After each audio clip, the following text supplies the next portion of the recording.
Para sepuh, para jamaah Masjid Besar Kaum Cipaganti yang dirahmati oleh Allah. Alhamdulillah wa syukurillah atas karunia nikmat anugerah yang Allah berikan kepada kita. Spesial Allah anugerahkan kepada kita kemampuan, keimanan untuk bisa sholat subuh berjamaah. Amin. Kita berlindung kepada Allah, semoga setiap kebaikan kita bernilai amal soleh dari Allah Subhanahu wa Ta'ala, dan menjadikan pengabdian kita, rukus sujud kita juga menjadi kebaikan bagi kedua orang tua kita dan orang-orang yang telah berjasa kepada kita. Untuk keberkahan kita semua, nas'alullah ijabah. Al-Fatihah. A'udzu billahi minasyaitonir rajim. Bismillahirrahmanirrahim. Alhamdulillahirabbil alamin. Arrahmanir rahim. Maliki yaumiddin. Iyyaka na'budu wa iyyaka nasta'in. Ihdinas siratal mustaqim. Shiratal ladzina an'amta 'alaihim ghairil maghdubi 'alaihim waladdallin. Baik. Jamaah sekalian yang dirahmati oleh Allah, tema kita sebelum ini adalah indikator ibadah kita, ya, inti dari indikator ibadah kita. Apakah kita ini sudah beribadah atau belum? Mudah-mudahan parameter ini menguji kualitas ibadah kita. Atau jangan-jangan sebelumnya kita belum ibadah. Indikator dari ibadah kita, ya.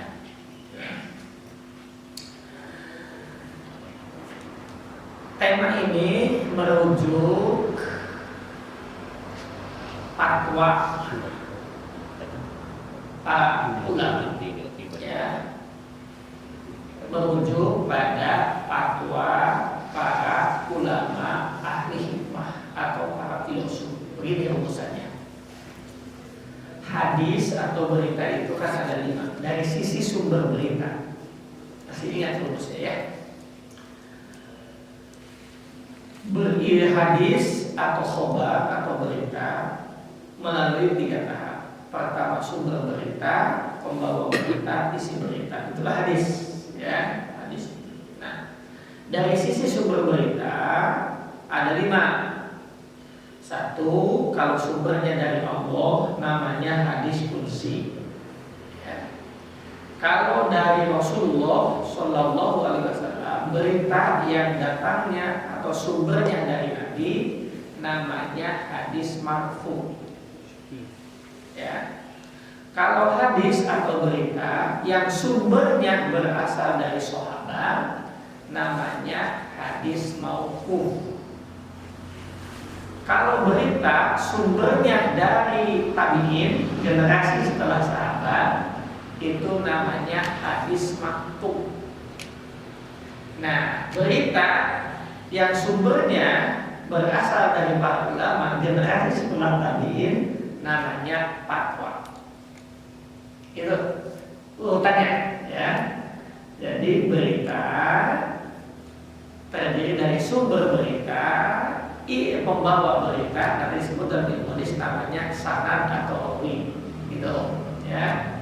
Kemudian kontennya itu namanya matan, konten, ya. Semuanya harus diuji kebenarannya, begitu. Sumbernya diuji, divalidasi, pembawanya diuji, isinya juga diuji.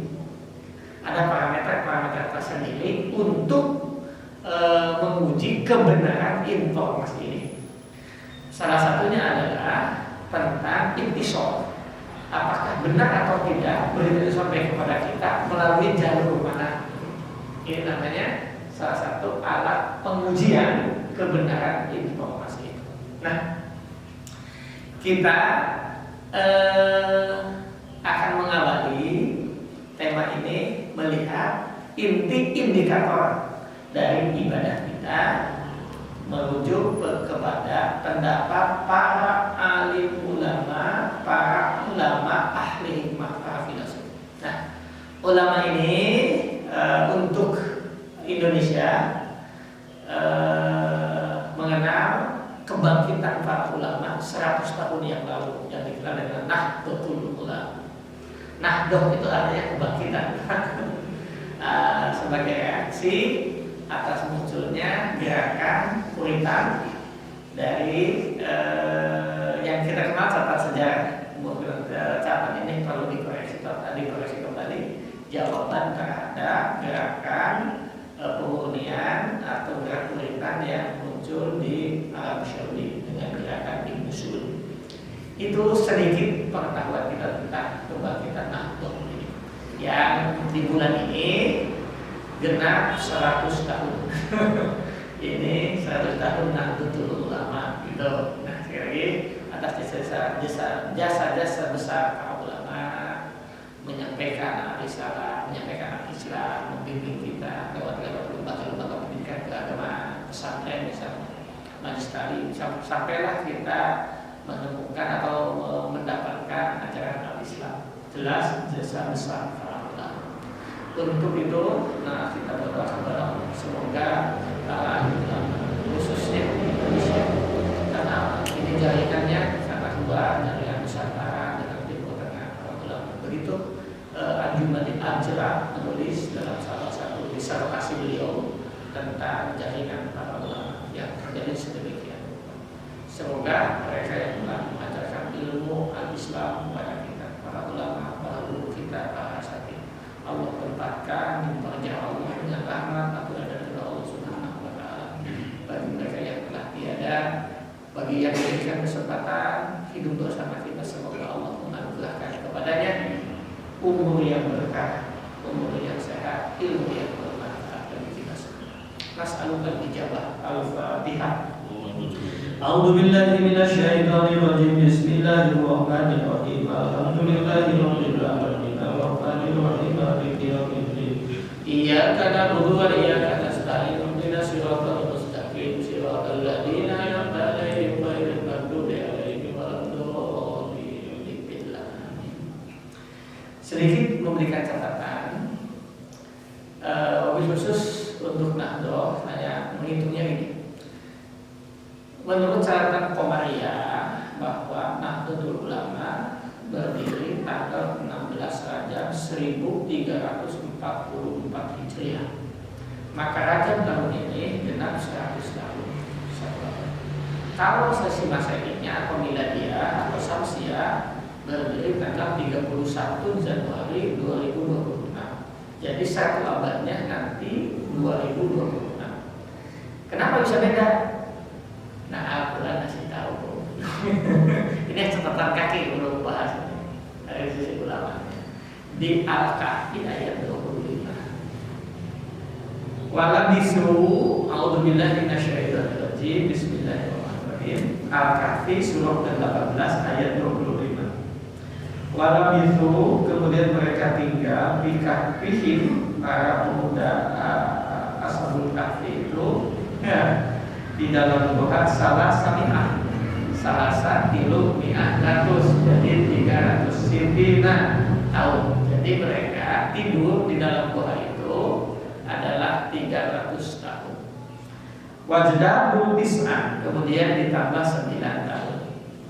Nah, dari mana 9 tahun gini rumusnya? Kalau menggunakan peredaran matahari atau Syamsiyah atau Miladiyah atau Masehi istilah kita, itu 300 tahun.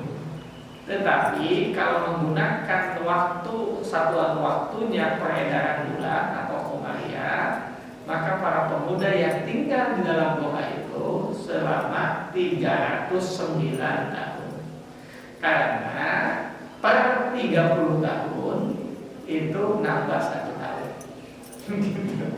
Bedanya ya, ada yang bukan 20 tahun sekian, bedanya 1 tahun. Kenapa? Perbedaan per harinya 6 jam. Kalau Qomariyah pergantian tanggalnya waktu maghrib.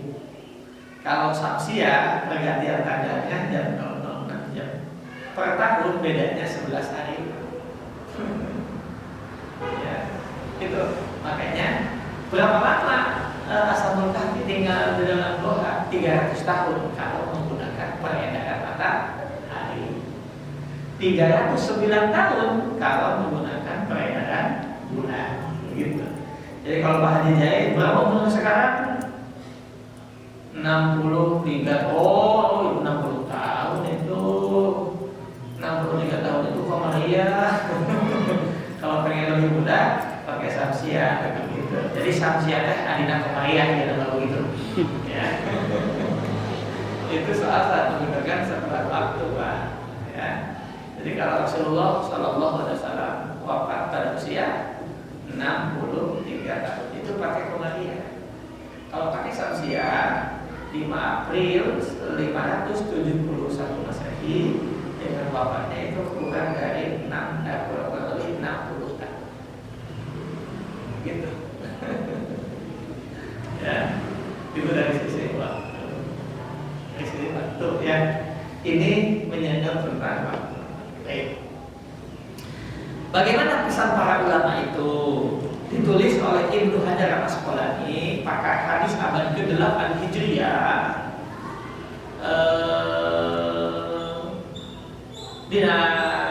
Disarahi oleh An-Nawawi dalam kitabnya Ubudiyah. Beliau menuliskan begini, menurut catatan saya tidak salah. Ya. Qala ba'dul hukama, telah bersabda, telah berkata sebagian para ulama hikmah, para filsuf, para ahli hikmah, jami'ul ibadati, akumulasi dari ibadah-ibadah min ubudiyati, dari sebagian ibadah yang dilakukan oleh setiap kita, inti dari ibadah yang kita lakukan, dari ibadah-ibadah yang kita laksanakan Allah. Ini parameternya, ini indikatornya. Apakah kita ini telah ibadah atau tidak? Indikatornya apa? Yang pertama, al-wafa'u bil uhudi. Yang pertama, konsisten menjaga janji. Konsisten menjaga janji. Jadi setinggi apapun jabatannya, sebanyak apapun gelarnya, serajin apapun ibadahnya, kalau sering mengkhianati janji, tak bernilai. Ya, tidak bernilai. Jadi seseorang dinilai beribadah manakala dia mampu menjaga konsistensi janjinya.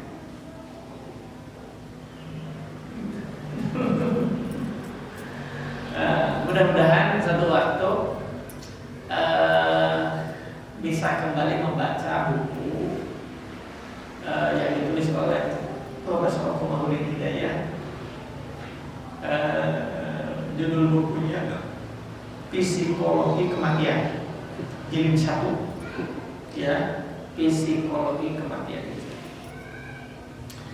Dari buku itu salah satu yang saya selalu ingat ini, yang menggetarkan saya, dosa yang tidak bisa ditobati dengan haji sekalipun adalah janji kepada umat yang tidak terpenuhi.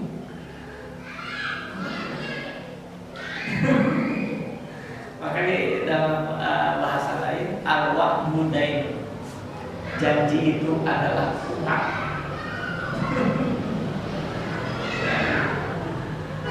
Jadi menepati janji, konsisten dengan janji, disiplin dengan janji, ini menunjukkan hebatnya ibadah. Kenapa demikian? Karena ajaran agama kita diawali dengan konsensus itu. Apa bunyinya? Asyhadu an la ilaha illallah wa asyhadu anna Muhammadar Rasulullah. Jadi kita, aku bersaksi engkau Tuhan. Aku bersaksi tiada yang wajib tiada ibadah kecuali Allah. Ini janji kita. Jadi nggak ada nilai apa-apa kita ini. Kalau sering kali mengingkari janji. Bahkan kita pun berikat dalam sholat kita, memulai kita menghadap Allah lewat sholat kita. Inna sholati wa nusuki wa mahyaya wa mamati lillahi rabbil alamin. Jadi jami'al ibadati minal ubudiyyati Allah, bahwa akumulasi indikator dari indikator kita ini ahli ibadah, dari ibadah-ibadah kita adalah 4. Yang pertama adalah wal wafa'u bil uqudi, konsisten menepati janji. Kalau bisa, maka tunggu kabar tuh kayak nunggu dah virus beberapa orang janji ya.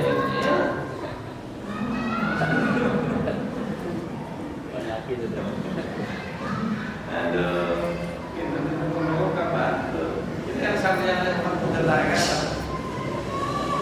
itu sampai janji kepada Allah saking banyaknya, itu tidak bisa ditobati dengan haji sekali. Padahal Rasul menjelaskan dalam diskusi Allah berfirman, wahai hamba-hamba, janganlah ketika kau wukuf di Arafah, rahmatku lebih banyak daripada Arafah, rahmatku lebih banyak dari pasir di laut. Aku ampuni dosa-dosa. Kita wukuf, tapi kata tuh bisa lunas wukuf. Soal janji.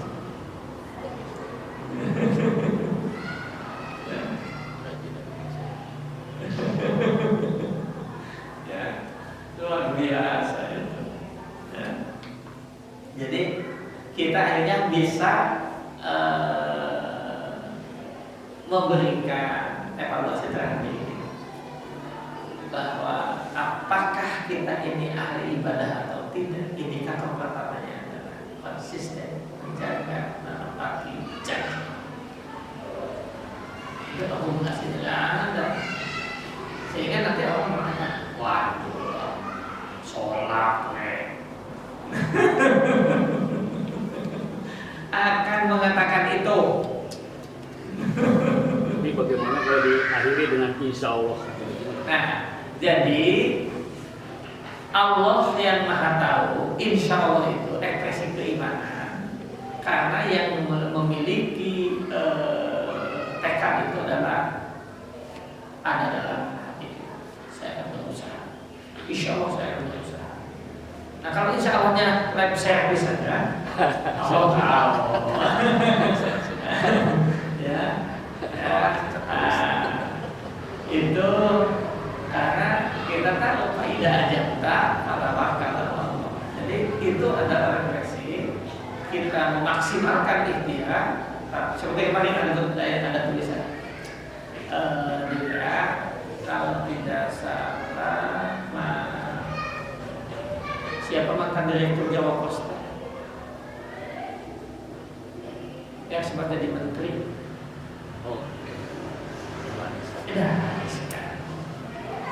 Ya saya dapat tulisan, mudah-mudahan tidak, mudah-mudahan benar. Dia bilang gini, ketika peringatan 100 tahun yang kemarin di Sidoarjo, dia mendapat undangan di PPID. Dia berangkat dari rumah Batas. Menurut perhitungan kalau lewat tol dari rumahnya ke sana itu ada waktu 20 menit. Ternyata kemacetan total di pintu keluar tol, sehingga total perjalanannya menghabiskan 8 jam.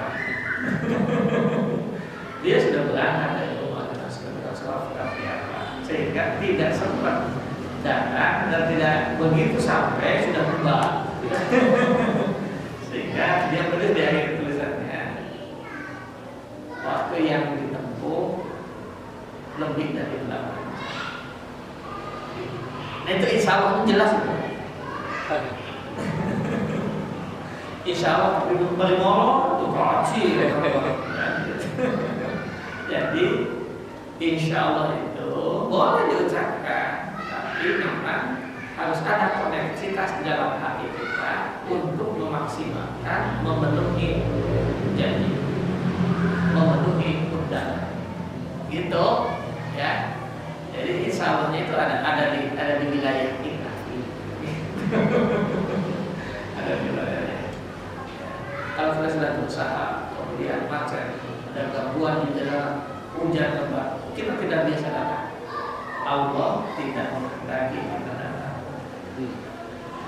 Itu. Ini mah tidak ada usaha, hanya insya Allah saja. Nah, itu mah insya Allah. Black service. Insya Allah kita. Ada yang tingkatnya ada yang lebih tinggi dari insya Allah.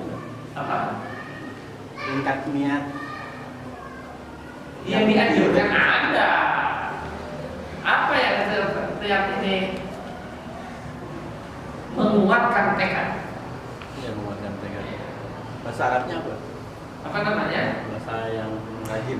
Yang dianjurkan oleh Rasul itu memang membiasakan untuk segala sesuatu yang belum bisa kita kerjakan, insya Allah.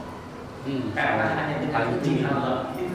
Nah, itu wilayah softwarenya, wilayah hati kitanya membulatkan. Subhanallah walhamdulillah. Ya, ini yang harus dilakukan. Sekali lagi, apakah kita ahli ibadah, ahli ilmu, inti pertama adalah konsisten menepati janji.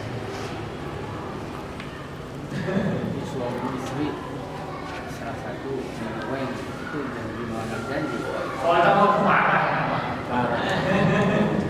ini Astagfirullah. ini mah janjian gini kan Kang Jaya kan masalah kecil, kalau itu bulan kecil kan. Nanti bulan madunya ke Paris, nanti akan beli villa di mana? Di Bali. Nah, kayak begitu.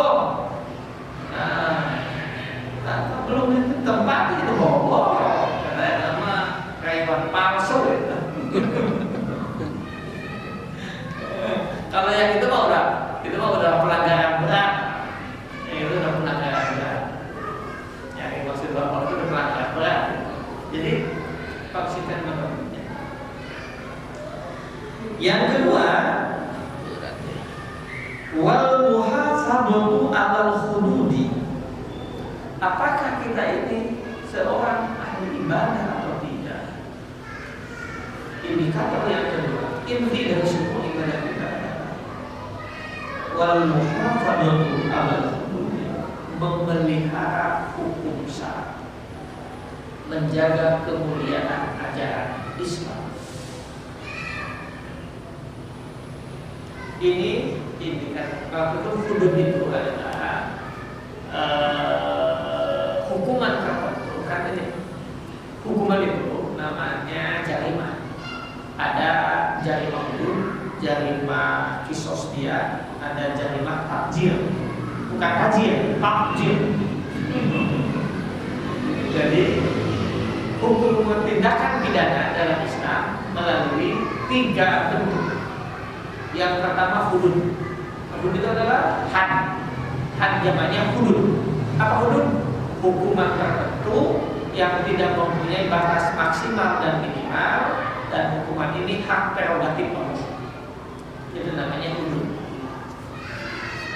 Berzina hukumannya jilid, dicambuk 100 kali. Atau kalau dia muhsan itu dieksekusi, dibunuh. Itu hudud namanya. Ya, hudud itu hukuman yang sudah ditetapkan oleh Allah. Tidak bisa direkayasa oleh kita. Mestinya begitu. Itu namanya hudud. Kalau kisos itu artinya hukuman tertentu yang tidak memiliki batasan minimal dan maksimal, dan hukuman ini diserahkan kepada manusia. Artinya apa? Kalau orang yang terlanggar memaafkan, maka hukum kisosnya berubah menjadi dia. Apa dia itu kompensasi dari pidana berubah menjadi perdata. Itu namanya. seperti membunuh, keluarganya memaafkan, tidak dikisos dalam ajaran Islam itu kisosnya dibatalkan menjadi kompensasi, memberikan ganti rugi sesuai dengan kemampuan kesepakatan atau ditentukan oleh pihak yang terpidana atau terlanggar dari keluarga yang terlanggar. Jadi hukuman kisos itu hukuman yang setimpal. Nah itu namanya jarimah. Itu namanya jarimah hudud, jarimah kisos dia, dan jarimah apa ta'zir itu hukuman yang ditetapkan oleh negara. Hukuman yang ditetapkan oleh negara ini nggak bisa. Nah maka yang jatuh yang ketiga namanya ta'zir. Hukumnya ditentukan oleh negara. Gitu. Itu namanya ta'zir. Jadi apakah kita ini ahli ibadah atau tidak? Sebatas mana kemampuan kita memelihara kemuliaan syariat ajaran Islam, menjaga kehormatan ajaran Islam. Ini yang kedua. Menjaga keagungan kemuliaan hukum syariat. Yang ketiga, wasawbu ala mahmudi. Inti dari ibadah kita, akumulasinya, indikator yang ketiga adalah as-sabru ala al-hukum. Bersabar ketika kita ditimpa kekurangan makan. Apa namanya suara itu? Kang Indo, Allah akan puji kita. Al-Baqarah yang berapa itu? Aksi dalam awal masyarakat gitu. Itu akan tentang kita kekurangan makan. Kenapa? Orang lapar itu sulit untuk diajak kompromi. Harus sabar. Kan lapar hese. Makanya Rasul menganjurkan banyak berpuasa. Puasa itu pasti lapar. Kalau puasa tidak lapar, pasti puasanya bohong. Ciri orang puasa itu pasti lapar. Kalau tidak lapar, berarti ada masalah. Benar. Puasa lapar-lapar, ada masalah. Ya. Nah, kenapa? Karena ada hadis yang menjelaskan. Ketika kita lapar, justru itulah yang akan menjadikan tubuh kita menjadi sehat. Karena terjadi stok terhadap tubuh kita ini, maka cadangan gula darah dalam tubuh kita memecah.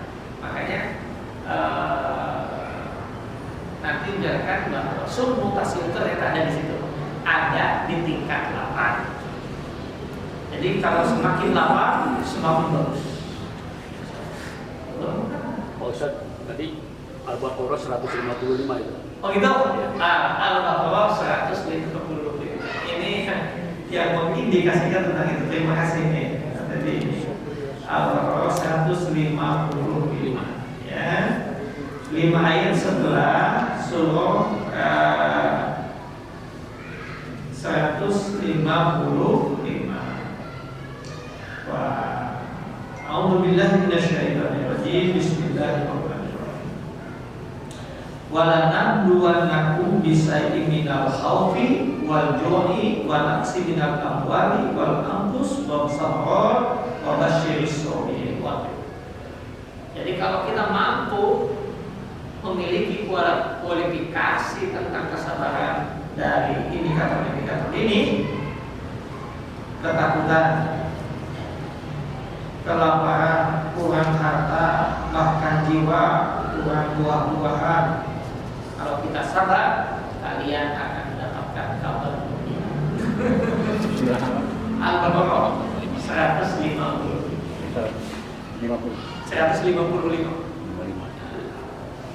Sobat. Jadi apakah kita ini ayat berapa itu lupa lagi tuh? Wasta'inu bis-sabri was-salah. Khalifah Ali bin Abi Thalib memberikan nasihat kepada kita, ditulis dalam kitab Ubudiyah ini, dalam Syarah An-Nawawi, as-sabru minal iman ka'asi minal. Jadi sabar itu sebagian dari iman, posisinya seperti kepala bagian dari tubuh. Kalau seseorang di antara kita kehilangan kesabaran, tidak memiliki kualifikasi kesabaran, itu indikatornya seperti dia sudah kehilangan kepala.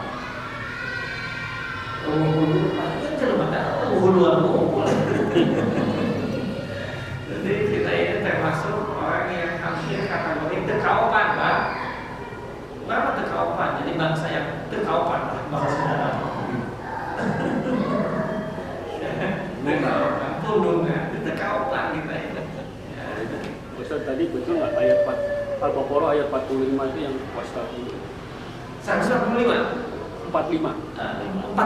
Alhamdulillah. 45. Al-Baqarah 45, Pak. Ya, wasta'inu bis-sabri was-salah wa innaha laqibatu ila alal khashin. Begitu. Ini luar biasa ini, ya. Yang kita bisa temukan. Ini luar biasa.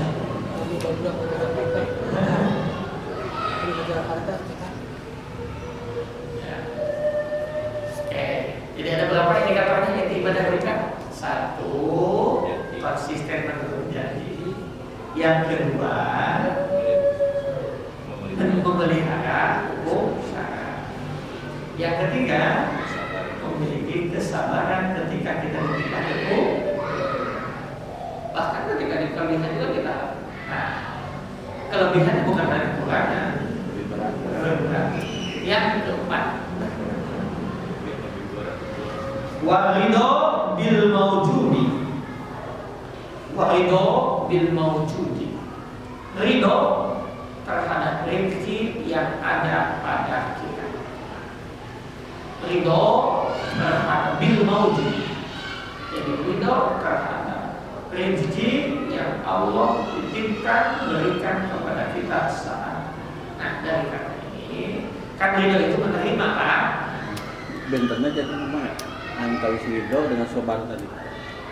Ini sobar terhadap semua yang menimpa kepada kita, yang datang kepada kita.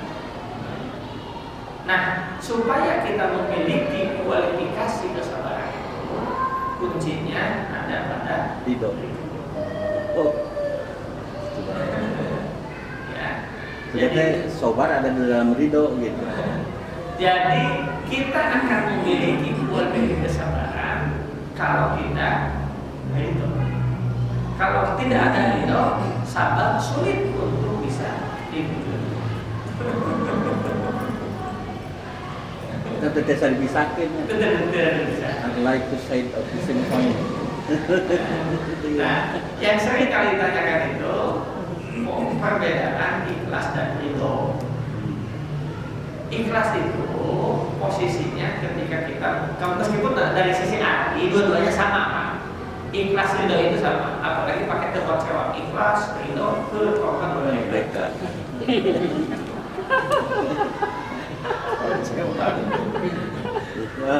ridho. Dalam. Jadi ikhlas itu ketika kita memberi, ketika kita mengerjakan setiap sesuatu yang dikeluarkan dari diri kita itu harus ikhlas. Nah, ridho itu ketika kita menerima, ya. Kalau kita ibadah harus ikhlas, karena kita yang memberikan tenaga, pikiran, waktu itu ikhlas. Nah, ketika kita menerima, kita harus ridho. Maka kita mudah-mudahan saya belum menemukan tidak disebutkan secara secara tekstual Allah ikhlas. Itu sudah pasti karena Allah banyak memberi. Itu. Tapi ketika kita kembali kepada Allah, kita punya harapan Allah ridho ketika kita datang kepadanya. Hanya Allah ridho menerima kita. Jadi ridho itu adalah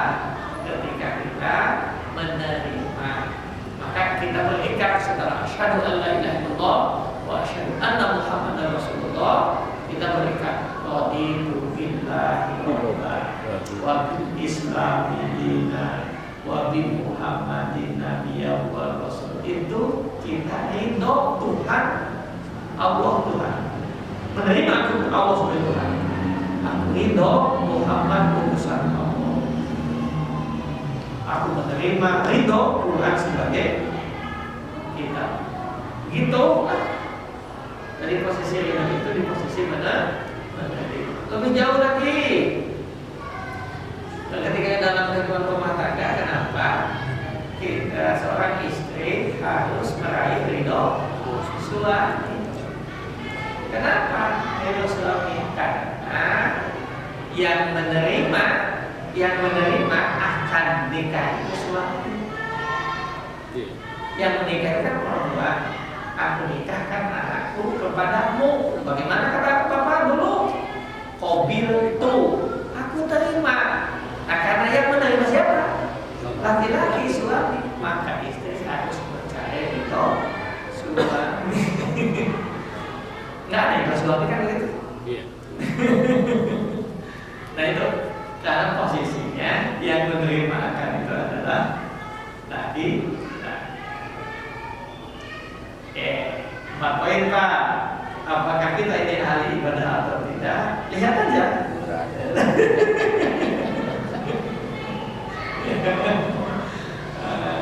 Ini akumulasinya. Jadi intisari dari indikator kita ini beribadah. Konsisten tidak menepati janji. Yang kedua, apakah kita ini apa tadi? Siap menjaga, memelihara kemuliaan hukum syarat, cara berpakaian, makan minum, begitu. Ya, kenapa kalau makan harus sambil duduk, berdoa dulu? Kan gitu. Ya jangan supaya lagi. Ya, makan dulu pangan. Tening balik. Jika hal-hal yang kecil saja di rumah. Ini menjaga hukum syariat. Yang ketiga, nah ini yang mulai kita hampir kehilangan segala kesabaran. Jadi kita akan melihat kualitas ibadah setiap kita ketika menghadapi. Maka nanti Al-Quran menyebutkan di kalangan para nabi yang memiliki kualifikasi kesabaran tingkat tinggi, namanya ulul azmi. Begitu mah indikator dengan parameter Sama. Inti parameter indikator. Coba itu.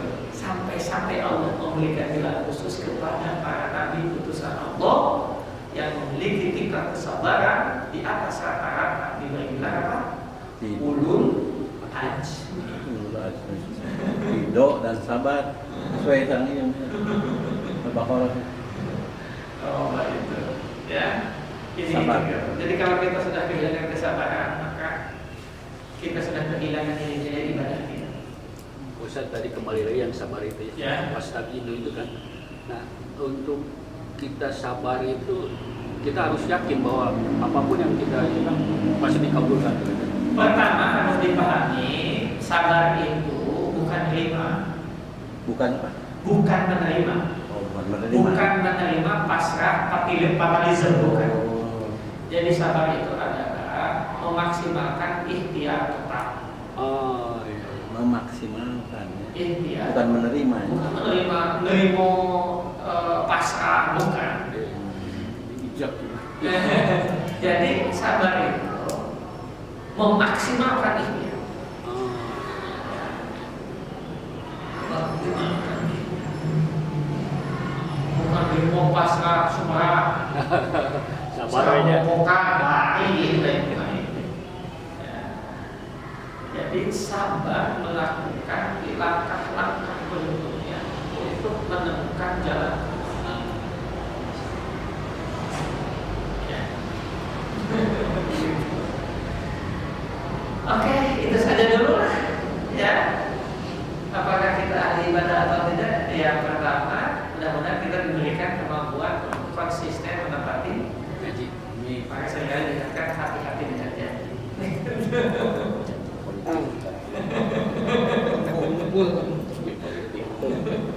Apalagi Jadi kalau yang walaupun lapang maupun sempit Sabar. ya. Tadi Ada juga. benar. Dalam kelapangan, dalam kesempitan, ya nanti dalam karena ini kesusahan. ada istilah juhud, ada istilah waro dalam isi dari isi dari sabar itu. Pertama waro itu api. Nah, apa intinya inti waro itu? Dia hanya waro itu api bahasa Sunda. Nah, intinya apa? Dia hanya mengambil, memiliki, mengkonsumsi sesuatu yang sudah dipastikan kehalalannya untuk diri. Itu namanya waro. Yang hal, Yang sudah dipastikan kehalalannya. pasti. Sehingga dia memiliki kesabaran untuk tidak tergoda dengan hal-hal di luar itu. Kalau ragu-ragu tinggalkan. Tinggalkan. Itu namanya waro. Yang kedua juhud. Jadi langkah untuk bisa sabar itu pertama memang bisa melalui pintu waro. Dia hanya mengambil, memiliki, mengkonsumsi sesuatu yang sudah dijamin kehalalannya. Nyata. Jadi yang meragukan, yang mubah, apalagi makruh, yang haram, dia tinggalkan. Dia pastikan sesuatu yang sudah benar-benar kehalalan untuk dirinya, dia bangun. Itu namanya waro. Kalau juhud, dia hanya mengambil, memanfaatkan sesuatu yang dia butuhkan hari ini. Juhud. Itu juhud. Nah, kalau ini bisa diwujudkan, itu termasuk kategori orang yang memiliki kesabaran. Kan kita selalu mengambil sesuatu, kalau bisa 70 turunan.